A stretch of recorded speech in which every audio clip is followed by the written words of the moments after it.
క్రీస్తునందు ప్రియమైన ప్రేమధార టీవీ వీక్షకులకు మన రక్షకుడును ప్రభువైన యేసుక్రీస్తు ఘనమైన నామంలో శుభములు తెలియజేస్తున్నాం. నేటి మన ధ్యాన భాగంగా లేవియకాండము 18వ అధ్యాయంను ధ్యానించుకోబోతున్నాం. ఇందులో అవినీతిని గూర్చి, సాంఘిక పాపములను గూర్చి మరియు లైంగిక విషయాలకు సంబంధించి సాంఘిక పవిత్రతను పాటించడాన్ని గూర్చి వింటాం. సృష్టిలో దేవుడే నైతిక నియమాలను ప్రవేశపెట్టాడు. దశాజ్ఞలు మనుషులు కల్పించినవి కావు, అవి దేవుడిచ్చినవి. దేవుని ఆజ్ఞలను శిరసావహించాలి. దేవుని ప్రజలైన ఇశ్రాయేలీలు ఐగుప్తులో జీవించిన విధానము బొత్తిగా దేవునికి విరుద్ధమైన జీవితమే. అయితే దేవుడు తన ప్రజలను అందులో నుంచి విడిపించి ఒక నూతన దిశలో వాగ్దాన దేశంకు నడిపిస్తున్నాడు. ఈ అధ్యాయంలో మనము ముఖ్యంగా 10 ఆజ్ఞలలో 7వ ఆజ్ఞ యొక్క ప్రాముఖ్యతను గురించి వివరంగా తెలుసుకుంటాం. అదేవిధంగా రక్త సంబంధాలు, వైవాహిక సంబంధాలు ఏ విధంగా ఉండాలో ఇందులో ఎంతో స్పష్టంగా వివరించబడ్డాయి. దేవుని బిడ్డలు పరిశుద్ధ జీవితం కోసం పిలువబడ్డారని, అది అప్పుడు ఇప్పుడు వాస్తవమని ఇందులో గ్రహిస్తాం. క్రైస్తవ జీవితంలో పరిశుద్ధత ఎంతో ప్రాముఖ్యమని తెలుసుకుంటాం. ఇంకా మరిన్ని విషయాలను విపులంగా నేటి పాఠంలో మనము తెలుసుకుందామా? సోదరీ సోదరులారా, లేవియకాండం 18వ అధ్యాయం తెరవండి. బైబిలు మీ ముందు పెట్టుకున్నారు గదా. ఈ అధ్యాయంలో అవినీతి ఖండించబడింది. దశాజ్ఞల్లో 7వ ఆజ్ఞ ఈ అధ్యాయంలో మన దృష్టికి తేబడింది. సాంఘిక పాపాలు ఇందులో ప్రస్తావించబడ్డాయి. లైంగిక సంబంధాల విషయంలో సాంఘిక పవిత్రత పాటించాలి. మొలెకు దేవతకు బిడ్డలను బలి ఇవ్వటం అమానుషం. అపసవ్యమైన లైంగిక అభ్యాసాలను ఈ అధ్యాయం ఖండిస్తుంది. అంతకుముందు పాలస్తీనా దేశంలో ఉన్న జాతులు ఇలాంటి పాపాలు చేయడాన్ని బట్టి దేవుడు వారిని బహిష్కరిస్తున్నాడు. ఇంతవరకు బలి అర్పణను గురించి నియమాలు చెప్పబడ్డాయి. 18, 19, 20 అధ్యాయాలలో దశాజ్ఞలు ప్రజల వ్యక్తిగత జీవితానికి ఎలా అన్వయించబడ్డాయో తేటగా వివరించబడింది. దేవుడు తన ప్రజల నైతిక జీవితాన్ని గురించి ఎన్నెన్నో హెచ్చరికలు చేస్తున్నాడు. ఈ అధ్యాయం ఎంతో నైతిక సాంఘిక ప్రయోజనం గలది. ఈ ప్రాముఖ్య అంశాలు 20వ అధ్యాయం చివరి వరకు వివరంగా రాయబడ్డాయి. దేవుని ప్రజల సాంఘిక జీవిత శైలి ఎంతో ముఖ్యమైనది. నైతిక శీలం దేవుని ప్రజల నాడి అనవచ్చు. దేవుడు సృష్టికర్త. ఆయన తన సృష్టిలో భౌతిక ఆధ్యాత్మిక నియమాలు అమలు పరుస్తున్నాడు. నేనే దేవుడను, నీ దేవుడను, ఇది నా ఆజ్ఞ, దీనిని మీరు పాటించాలి అంటున్నాడు దేవుడు. దశాజ్ఞలను మీరితే అరిష్టం ప్రాప్తిస్తుంది. దేవుని నియమాలను కాలరాస్తే ప్రతి మానవుడు నశిస్తాడు. దేవుని ఆజ్ఞను జవదాటరాదు, అగ్నితో చెర్లాటలాడరాదు. దేవుడు అంటున్నాడు, మీరు నాకు ప్రతిష్ఠిత జనం, నేను పవిత్రుడను, నేను మిగతా జాతుల నుండి మిమ్మల్ని ప్రత్యేకించాను, మీరు నాకు చెందినవారు. దేవుని ప్రజలు పరిశుద్ధులై జీవించాలి. జీవితంలోని ప్రతి విభాగంలో పరిశుద్ధతే ప్రవర్తిల్లాలి. ఇది దైవాజ్ఞ. 10 ఆజ్ఞలలో 7వ ఆజ్ఞ లైంగిక పవిత్రతకు సంబంధించినది. లైంగిక పాపాలు ఏవో, ఎలాంటివో దేవుడు విశదం చేస్తున్నాడు. లైంగిక అపవిత్రత సమాజమంతటినీ సమూలంగా నాశనం చేస్తుంది. రాజ్యాలకు రాజ్యాలే లైంగిక పాపాల వల్ల కూలిపోయాయి, అంతరించిపోయాయి. ఇప్పుడు లేవియకాండం 18వ అధ్యాయం 1వ వచనం నుండి వినండి. దేవుడు మోషేతో అన్నాడు, నేను నీ దేవుడనైన యెహోవాను. మీరు ఇంతకు ముందు ఈజిప్టు దేశంలో నివసించారే, అక్కడి ప్రజల దేశాచారం చొప్పున మీరు చేయకూడదు. కనాను దేశంలోకి మిమ్మలను రప్పిస్తాను, అక్కడి ప్రజల దేశాచారాల చొప్పున మీరు చేయకూడదు. వారి కట్టడలను బట్టి నడవకూడదు. మీరు నా విధులను గైకొనాలి, నా కట్టడలను బట్టి నడుచుకోవాలి, వాటిని ఆచరించాలి. మీ దేవుడనైన నేను యెహోవాను. మీరు నా కట్టడలను నా విధులను ఆచరించాలి. వాటిని గైకొనేవాడు వాటి వల్లనే బ్రతుకుతాడు. శ్రోతలు విన్నారా? దేవుని మాట వింటే, ఆయన ఆజ్ఞను పాటిస్తే బతుకుతారు, లేకపోతే నశిస్తారు. మా శ్రోతలు ఒక ముఖ్య విషయం గమనించాలి. వీరు ఈజిప్టు దేశం నుండి ఇప్పుడే బయటికి వచ్చిన ప్రజలు. ఈజిప్టు దేశంలో ఉండగా వీరు బ్రతికిన విధానమంతా దేవునికి విరుద్ధమే. ఈ ప్రజల పాపభూయిష్టమైన వాతావరణం నుండి దేవుడు తన ప్రజలను కాపాడుతాడు. వీరు ఎక్కడికి వెడుతున్నట్లు? పాలస్తీనా దేశం వీరి గమ్యం. పాలస్తీనా పాలు తేనెలు ప్రవహించే దేశం. అయితే అంతకు ముందే ఆ దేశంలో కనానీయులు తిష్టవేసుకొని కూర్చున్నారు. ఈ కనానీయులు అవినీతిపరులు, దేవుణ్ణి ఎరగనివారు. దేవుని ప్రజలు ఇరకాటంలో పడ్డారు. ఈజిప్టు దేశీయులు వారిని తరుముతున్నారు. కనానీయులు కూడా వారి వెంట పడ్డారు. అటు ఈజిప్టు వారు, ఇటు కనానీయులు, వీరంతా నీతిమాలినవారు. ఈ రోజున ప్రతి దేశంలో లైంగిక స్వేచ్ఛ కావాలనేవారు బయలుదేరడం, విచ్చలవిడిగా స్త్రీ పురుషులు పెళ్లి కాకముందే స్వేచ్ఛగా తిరుగుతూ ఉండడం మనం గమనిస్తున్నాం. సోదరీ సోదరులారా, సృష్టిలో దేవుడే నైతిక నియమాలను ప్రవేశపెట్టాడు. దశాజ్ఞలను మీరితే కఠిన శిక్షకు గురవుతారు. ఈ దశాజ్ఞలు మనుష్యులు కల్పించినవి కావు, దేవుడిచ్చినవి. దేవుని ఆజ్ఞలను శిరసావహించాలి. సోదరుడా, సోదరి, నీవు ఈ లోకంలో ఉంటున్నావు. నీవు ఆయన గాలినే పీలుస్తున్నావు, ఆయన సూర్యరశ్మినే వాడుకుంటున్నావు, ఆయన నీరే త్రాగుతున్నావు, ఆయన పెట్టిన తిండే తింటున్నావు, ఆయన భూమి మీదే నడుస్తున్నావు. వీటన్నిటికీ నీవు క్రమంగా అద్దె చెల్లిస్తున్నావా? దేవుని ఆజ్ఞలను శిరసావహించాలి, తప్పదు. ఆయన ఆజ్ఞలను ధిక్కరిస్తే దానికి కఠిన శిక్ష భరించవలసి వస్తుంది. నువ్వు ఈ లోకంలో శిక్ష తప్పించుకోవచ్చు, అయితే ఆయన సింహాసనాన్ని తప్పించుకోలేవు. ఒకానొక రోజు న్యాయపీఠం ఎదుట మనమందరము నిలవాలి. అలనాడు దేవుడు అవినీతికరమైనవని చెప్పినవన్నీ నాడు నేడు అవినీతికరములే. 1 తెస్సలోని పత్రిక 4వ అధ్యాయం 5వ వచనం నుండి 7వ వచనం వరకు. మీలో ప్రతివాడు దేవుని ఎరుగని అన్యజనుల వలె కామాభిలాషయందు కాక పరిశుద్ధతయందు ఘనతయందు తన ఘటమును ఎలా కాపాడుకోవాలో ఎరిగి ఉండడమే దేవుని చిత్తం. ఎఫెసీ పత్రిక 4వ అధ్యాయం 17వ వచనం నుండి 19వ వచనం వరకు. అన్యజనులు నడుచుకొనున్నట్లు మీరిక మీదట నడుచుకొనవలదని ప్రభువునందు సాక్ష్యమిస్తున్నాను. వారైతే అంధకారమైన మనస్సు గలవారై తమ హృదయ కాఠిన్యము వలన తమలోనున్న అజ్ఞానము చేత దేవుని వలన కలిగే జీవములో నుండి వేరుపరచబడిన వారై తమ మనస్సునకు కలిగిన వ్యర్థతను అనుసరించి నడుచుకుంటున్నారు. వారు సిగ్గులేని వారై ఉండి నానావిధమైన అపవిత్రతను అత్యాశతో జరిగించడానికి తమను తామే కాముకత్వానికి అప్పగించుకున్నారు. అలాగే 1 కొరింథీ 5వ అధ్యాయం 11వ వచనం. ఇప్పుడైతే సహోదరుడు అనబడిన వాడెవడైనా జారుడు గాని, లోభి గాని, విగ్రహారాధికుడు గాని, తిట్టుబోతు గాని, త్రాగుబోతు గాని అయి ఉన్న ఎడల అటివానితో సాంగత్యం చేయకూడదు, భుజింపకూడదు అని మీకు రాస్తున్నాను. 2 పేతురు 1వ అధ్యాయం 4వ వచనం. ఆ మహిమ గుణాతిశయములను బట్టి ఆయన మనకు అమూల్యములను అత్యధికములునైన వాగ్దానములను అనుగ్రహించి ఉన్నాడు. దురాశను అనుసరించుట వలన లోకమందు భ్రష్టత్వమును ఈ వాగ్దానముల మూలముగా మీరు తప్పించుకొని దేవస్వభావమునందు పాలివారగునట్లు వాటిని అనుగ్రహించాడు.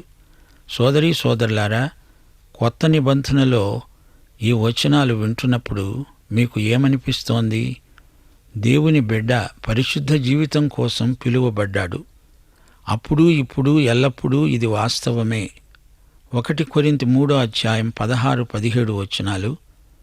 మీరు దేవునికి ఆలయమై ఉన్నారని, దేవుని ఆత్మ మీలో నివసిస్తున్నాడని మీరెరుగరా?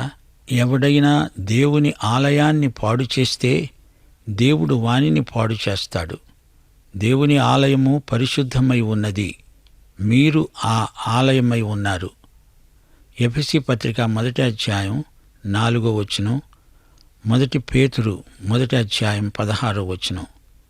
దేవుడు మనలను ముందుగా తన కోసము నిర్ణయించుకొని మనము తన ఎదుట పరిశుద్ధులమును నిర్దోషులమును అయి ఉండాలని జగత్తు పునాది వేయబడకముందే ప్రేమ చేత ఆయన క్రీస్తులో మనలను ఏర్పరచుకున్నాడు. నేను పరిశుద్ధుడనై ఉన్నాను గనుక మీరును పరిశుద్ధులై ఉండండి, మిమ్ములను పిలిచినవాడు పరిశుద్ధుడై ఉన్న ప్రకారము మీరును సమస్త ప్రవర్తన యందు పరిశుద్ధులై ఉండండి. గమనించాలి, దేవుడు మనలను పరిశుద్ధులై ఉండడానికే పిలుస్తున్నాడు. క్రైస్తవ జీవితంలో పరిశుద్ధత ఎంతో ప్రాముఖ్యమైనది. మనము లోకస్తుల విధానాలను అనుసరించకూడదు. గుంపులో నీవు ఒకడివైతే నీ ప్రత్యేకతను పోగొట్టుకుంటావు. జాగ్రత్త. క్రైస్తవుల జీవితాలు తాము ప్రకటించే సువార్తకు అనుగుణంగా ఉండాలి. దేవుడు సార్వభౌముడు, ఆయన సర్వసృష్టికర్త. ఈ సృష్టిని నడిపించేవాడు, నిర్వహించేవాడు ఆయనే. దేవుడు అంటున్నాడు, నేను నీ దేవుడను. దేవుని బిడ్డ పరిశుద్ధాత్మ చేత నింపబడినవాడై ఆత్మ ఫలాలు పండిస్తాడు. ఇప్పుడు 6వ వచనం నుండి వినండి. మీలో ఎవరు తన రక్త సంబంధుల మానాచ్ఛాదనమును తీయడానికి వారిని సమీపించకూడదు. నేను యెహోవాను. నీ తండ్రికి మానాచ్ఛాదనముగా ఉన్న నీ తల్లి మానాచ్ఛాదనమును తీయకూడదు. నీ తండ్రి భార్య మానాచ్ఛాదనమును తీయకూడదు, అది నీ తండ్రిదే. నీ సహోదరి మానాచ్ఛాదనమును, అనగా ఇంటిలో పుట్టినదేమి వెలుపల పుట్టినదేమి, నీ తండ్రి కుమార్తె యొక్క నీ తల్లి కుమార్తె యొక్క మానాచ్ఛాదనమును తీయకూడదు. నీ కుమారుని కుమార్తె మానాచ్ఛాదనమునైనా కుమార్తె కుమార్తె మానాచ్ఛాదనమునైనను తీయకూడదు, అది నీది. నీ తండ్రి వలన పుట్టిన నీ తండ్రి భార్య కుమార్తె నీ సహోదరి, ఆమె మానాచ్ఛాదనమును తీయకూడదు. నీ తండ్రి సహోదరి మానాచ్ఛాదనమును తీయకూడదు, ఆమె నీ తండ్రి రక్త సంబంధి. నీ తల్లి సహోదరి మానాచ్ఛాదనమును తీయకూడదు, ఆమె నీ తల్లి రక్త సంబంధి. నీ తండ్రి సహోదరుని మానాచ్ఛాదనమును తీయకూడదు, అనగా అతని భార్యను సమీపించకూడదు, ఆమె నీ పినతల్లి. అలాగే కోడలు, సోదరుని భార్య, వీరి మానాచ్ఛాదనములు తీయకూడదు.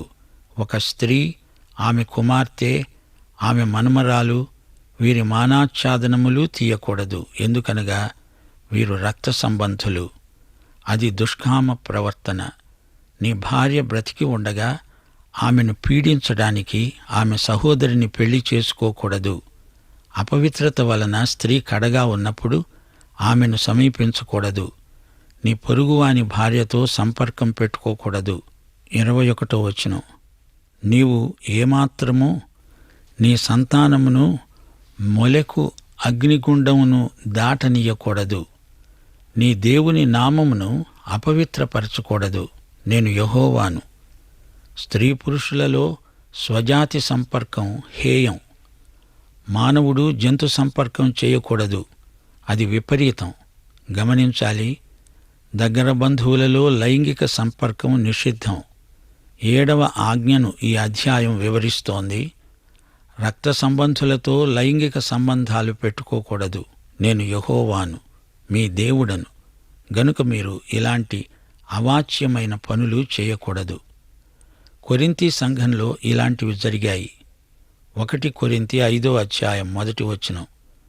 మీలో జారత్వమున్నదని వదంతి. మీలో ఒకడు తన తండ్రి భార్యను ఉంచుకున్నాడట. అట్టి జారత్వము అన్యజనులలోనైనా జరగదు. ఈ రోజున కూడా ఇలాంటి లైంగిక వైపరీత్యాలను చూస్తున్నాము. దేవుడు వీటిని గర్హిస్తున్నాడు. రక్త సంబంధాలు, వైవాహిక సంబంధాలు ఎలా ఉండాలో ఈ అధ్యాయంలో చూపబడింది. వ్యభిచారము మహాఘోరమైన పాపం. ఈజిప్టులోని ఫరో వంశాలలో సొంత సోదరీసోదరులు కూడా పెళ్లి చేసుకునే ఆచారం ఉండేది. సృష్టి ఆరంభంలో ఇలాంటి నియమాలు ఉండేవి కావు. కయీను, షేతు మొదలైన వారు తమ స్వంత తోబుట్టువులనే చేసుకున్నారు. శారా కూడా అబ్రహాముకు వరసకు సోదరి అవుతుంది. అయితే ధర్మశాస్త్రం వచ్చాక ఇలాంటి చర్యలు నిషేధించబడ్డాయి. 16వ వచనంలో సోదరుని భార్య మానాచ్ఛాదనమును తీయకూడదు. అయితే ద్వితీయోపదేశకాండం 25వ అధ్యాయం 5వ వచనం నుండి 10వ వచనం వరకు, సహోదరులు కూడి నివసిస్తూ ఉండగా వారిలో ఒకడు సంతానము లేక చనిపోయిన ఎడల చనిపోయిన వాని భార్య అన్యుణ్ణి పెళ్లి చేసుకోకూడదు. ఆమె పెనిమిటి సహోదరుడు ఆమె వద్దకు పోయి తన సహోదరునికి మారుగా ఆమె ఎడల భర్త ధర్మం జరిగించాలి. చనిపోయిన సహోదరుని పేరు ఇశ్రాయేలీయుల నుండి తుడిచివేయబడకుండునట్లు ఆమె కన్న జ్యేష్ఠ కుమారుడు చనిపోయిన సహోదరునికి వారసుడుగా ఉండాలి.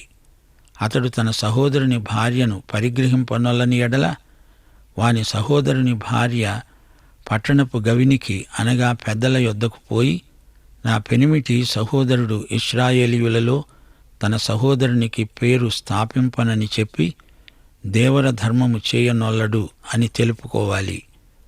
అప్పుడు అతని ఊరి పెద్దలు అతన్ని పిలిపించి అతనితో మాట్లాడిన తరువాత అతడు నిలువబడి, ఆమెను పరిగ్రహించడం నాకు ఇష్టం లేదు అంటే అతని సహోదరుని భార్య పెద్దలు చూస్తూ ఉండగా అతని దాపునకు పోయి అతని కాలి నుండి చెప్పు ఊడదీసి అతని ముఖం ఎదుట ఉమ్మివేసి, తన సహోదరుని ఇల్లు నిలుపని మనుష్యునికి ఈలాగు చేయబడుతుందని చెప్పాలి. అప్పుడు ఇశ్రాయేలీయులలో చెప్పు ఊడదీయబడిన వాని ఇల్లు అని దానికి పేరు పెట్టబడుతుంది. ప్రియ శ్రోతలారా, ఈ సందర్భంలో రూతు కథను జ్ఞాపకం చేసుకోండి. రూతును పెళ్లాడి ఆ కుటుంబాన్ని నిలువబెట్టడానికి తనకు వీలు కాదని చెప్పినవాడు చెప్పు ఊడదీయబడినవాడు. అప్పుడు బోయజు రూతును పెళ్లి చేసుకున్నాడు. ఒక స్త్రీని, ఆమె చెల్లెల్ని ఒకేసారి పెళ్లి చేసుకోవడం నిషిద్ధం. ఒక స్త్రీని, ఆమె కుమార్తెను పెళ్లాడకూడదు. ఎందుకనగా వారు రక్త సంబంధులు. అది పెళ్లి కాదు, కామ వికార చేష్ట. నీ భార్య బ్రతికి ఉండగా ఆమె చెల్లెల్ని చేసుకొని ఆమెను ఏడిపించవద్దు.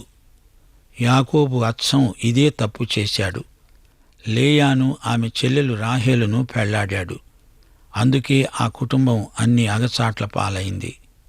అయితే యాకోబు కాలం నాటికి ఇంకా ధర్మశాస్త్రం వచ్చి ఉండలేదు. అప్పటికి ఇంకా దశాజ్ఞలు అమల్లో లేవు. భార్యాభర్తల మధ్య లైంగిక సంబంధం పవిత్రమైనది. కానాను దేశంలో నివసించిన జాతులు తమకు ఇష్టం వచ్చినట్లు లైంగిక సంబంధాలు కొనసాగించారు. అయితే క్రీస్తునందు కుటుంబం ఎలా ఉండాలో ఎఫెసీ పత్రిక 3వ అధ్యాయం 15వ వచనం తేటపరుస్తోంది.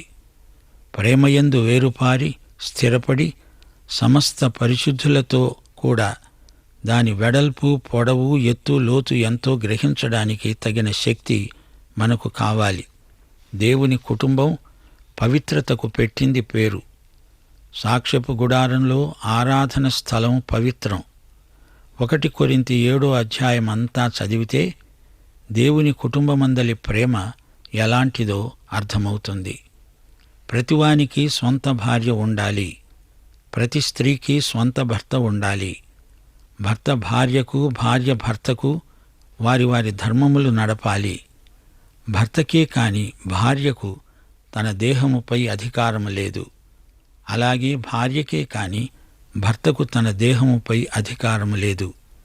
ప్రతి మనుష్యుడు తనకున్న కృపావరాన్ని దేవుని వలన పొంది ఉన్నాడు. మనస్సు నిలుపలేని వారు పెళ్లి చేసుకోవచ్చు. కామతప్తులగుట కంటే పెళ్లి చేసుకోవడం మేలు. విడాకులు విశ్వాసులకు తగని పని. సమాధానంగా ఉండడానికి దేవుడు మనల్ని పిలిచాడు. దేవుని ఆజ్ఞలను అనుసరించడమే ముఖ్యం. ప్రతివాడు ఏ స్థితిలో పిలువబడ్డాడో ఆ స్థితిలోనే ఉండిపోవాలి. ఆ స్థితిలోనే దేవునితో సహవాసం కలిగి ఉండాలి. పెళ్లి చేసుకోవడం పాపం కాదు గాని విడాకులు పాపం. లోకపు నటన గతించిపోతున్నది. యోగ్య ప్రవర్తన గలవారై తొందర ఏమీ లేక ప్రభువు సన్నిధానవర్తనులై ఉండాలి. ప్రభువునందు మాత్రమే పెళ్లి చేసుకోవాలి. సోదరీ సోదరులారా, మనం ఇప్పుడు లేవియకాండం 18వ అధ్యాయం 23వ వచనం వరకు వచ్చాం. ఈ అధ్యాయం ముగింపులో మోలెకు దేవత విషయం ప్రస్తావించబడింది. ఈ మోలెకు లైంగిక సంబంధాలకు అధిష్టాన దేవత. మోలెకు లోహపు విగ్రహం చేతుల్లో చంటి పిల్లలను పెట్టి ఆ విగ్రహాన్ని బాగా వేడి చేస్తారు. 2 రాజులు 17వ అధ్యాయం 31వ వచనం. ఆవీయులు నిబ్హజు దేవతను, తర్తాకు దేవతను, ఎవరి దేవతను వారు పెట్టుకుంటున్నారు. సెపర్వీయులు తమ పిల్లలను అద్రమ్మెలకు, అనెమ్మెలకు అనే సెపర్వయీముల యొక్క దేవతలకు అగ్నిగుండమందు దహిస్తున్నారు. ఇర్మియా 7వ అధ్యాయం 31వ వచనం. నేను ఆజ్ఞాపించని క్రియను, నాకు తోచని క్రియను వారు చేసి ఉన్నారు. అగ్నిలో తమ కుమారులను తమ కుమార్తెలను దహించడానికి బెన్హిన్నోము లోయలోనున్న తోఫెతునందు బలిపీఠములను కట్టుకొని ఉన్నారు. ఇలాంటి పైశాచిక క్రియలు దేవుడు నిషేధించాడు. దేవుడు పిల్లలను ఎంతో ప్రేమిస్తాడు. పిల్లలను నా దగ్గరికి రానిమ్మని ప్రభువు పిలుస్తున్నాడు. అపవిత్రత కలుగజేసుకొనకూడదు. కనానీయులు అపవిత్రులు. ఆ దేశము అపవిత్రమైనది, వారికి శిక్ష తప్పదు. ఆ దేశం వారిని వెళ్ళగక్కి వేస్తుంది. అయితే మీ విషయంలో మీరు జాగ్రత్తగా ఉండి వారి హేయక్రియలు చేయకండి. అలా చేస్తే మిమ్ములను బహిష్కరించవలసి వస్తుంది. వారి ఆచారాలు మీరు పాటించవద్దు. పాటిస్తే మీరు అపవిత్రులైపోతారు. నేను మీ దేవుడనైన యెహోవాను. సోదరీ సోదరులారా, జంతు సంపర్కం ఎంత ఘోరమో రోమాపత్రిక 1వ అధ్యాయం చదివితే బోధపడుతుంది. అది హేయక్రియ. ఈ రోజున ప్రపంచంలో కొన్ని గొప్ప పట్టణాలలో సొదొమ గొమొర్రాల కంటే ఘోరమైన క్రియలు జరుగుతున్నాయి. ఇలాంటి పట్టణాలలో సువార్త సేవ ముమ్మరంగా జరగాలి. ఎరికో లాంటి పట్టణాలు ఈ రోజున కూడా ఉన్నాయి. ప్రజలు రక్షించబడితేనే కాని ఈ సమస్యలు పరిష్కారం కావు. దేవుని బిడ్డలు లోకంతో ఒకటైపోకూడదు. పాఠం సమాప్తం. దైవాశీస్సులు. ప్రార్థన చేసుకుందాం. పరిశుద్ధుడవైన మా పరమతండ్రి, ఈ రోజున నీ వాక్యాన్ని విన్నాము. విని నీవు మా పట్ల చూపుతున్న అపారమైన కృపను బట్టి నిన్ను మరి ఒకసారి స్తుతిస్తున్నాము. ప్రభు, లైంగిక జీవితంలో పరిశుద్ధత ఎంత ముఖ్యమో మేము గ్రహిస్తున్నాము. కుటుంబ సంబంధాలలో నీ ప్రేమ మాకు ఆధారం. మా జీవితాలలో, మా కుటుంబ జీవితాలలో మీ సంపూర్ణ చిత్తం నెరవేరేటట్లు మమ్మలను దీవించమని ప్రభు అయిన యేసుక్రీస్తు వారి శుభనామమున ప్రార్థన చేస్తున్నాము తండ్రి. ఆమేన్. ప్రియులారా, ఇంతవరకు మనము చక్కటి ఆధ్యాత్మిక సత్యాలను గూర్చి విన్నాం. ఇందులో అవినీతిని గూర్చి, సాంఘిక పాపములను గూర్చి మరియు లైంగిక విషయాలకు సంబంధించి దేవుడు హెచ్చరించిన విషయాలను తెలుసుకున్నాం. 10 ఆజ్ఞల్లో 7వ ఆజ్ఞ యొక్క ప్రాముఖ్యతను గురించి వివరంగా తెలుసుకున్నాం. ముఖ్యంగా రక్త సంబంధాలు, వైవాహిక సంబంధాలు ఏ విధంగా ఉండాలో ఇందులో ఎంతో స్పష్టంగా వివరించబడ్డాయి. ప్రియులారా, లోకమంతటా పాపము, లైంగిక అపవిత్రత ఎక్కువగుచున్న దాంట్లో ఎటువంటి సందేహం లేదు. లైంగిక జీవితానికి సంబంధించి సొదొమ గొమొర్రాల పాపమును గూర్చి అనగా స్వజాతి సంపర్కము ఎంతటి భయంకరమైన పాపమో ఇందులో వివరించబడింది. దేవుని బిడ్డలు పరిశుద్ధ జీవితం కోసం పిలువబడ్డారని, క్రైస్తవ జీవితంలో పరిశుద్ధత ఎంతో ప్రాముఖ్యమని తెలుసుకున్నాం. మనము లోకస్తుల విధానములను అనుసరించకూడదు. తద్వారా మన ప్రత్యేకతను కోల్పోతామని వింటాం. ప్రియ సహోదరుడా, సహోదరి, 1 కొరింథీ 3వ అధ్యాయము 16-17 వచనాలు ఈ విధంగా చెప్పుచున్నాయి. మీరు దేవునికి ఆలయమై ఉన్నారని, దేవుని ఆత్మ మీలో నివసిస్తున్నాడని ఎరగరా? ఎవడైనా దేవుని ఆలయాన్ని పాడు చేస్తే దేవుడు వాణ్ణి పాడు చేస్తాడు. దేవుని ఆలయము పరిశుద్ధమై ఉన్నది, మీరు ఆలయమై ఉన్నారు. 1 పేతురు 1 అధ్యాయం 16వ వచనం. దేవుడు మనలను ముందుగా తన కోసము నిర్ణయించుకొని మనము తన ఎదుట పరిశుద్ధులంగా నిర్దోషులంగా అయి ఉండాలని జగత్తు పునాది వేయబడకముందే ప్రేమ చేత ఆయన క్రీస్తులో మనలను ఏర్పరచుకున్నాడు. నేను పరిశుద్ధుడనై ఉన్నాను గనుక మీరును పరిశుద్ధులై ఉండుడని దేవుడు సెలవిస్తున్నాడు. అటు కృప దేవుడు మీకు దయచేయునుగాక. దైవాశీస్సులు.